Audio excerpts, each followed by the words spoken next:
अस्सलामुअलैकुम दोस्तों, आज के इस वीडियो में हम देखने वाले हैं दो हर्फी जोड़ अल्फाज। तो चलिए शुरू करते हैं। जीम बा ज़बर जब, जीम पा ज़बर जब, जीम टा ज़बर जट, जीम जीम ज़बर जज, जीम नून ज़बर जीम नून ज़ेर जिन, जीम दाल ज़बर जद, जीम गाब ज़बर जग, जीम रे ज़बर जर, जीम लाम ज़बर जल, जीम मीम ज़बर जम, जीम वाव पेश जू,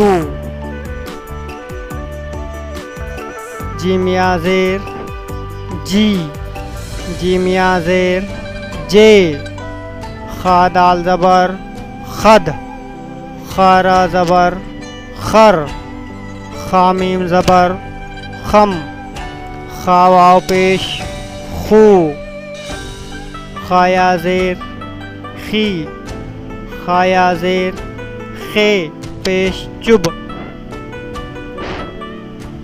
चापा पेश चुप, चाटा पेश चाटा ज़बर चट, चा डाल ज़बर चड, चारा ज़बर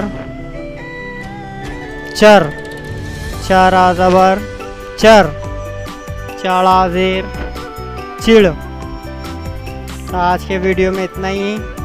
यहाँ पर हमारा लेसन ख़त्म होता है।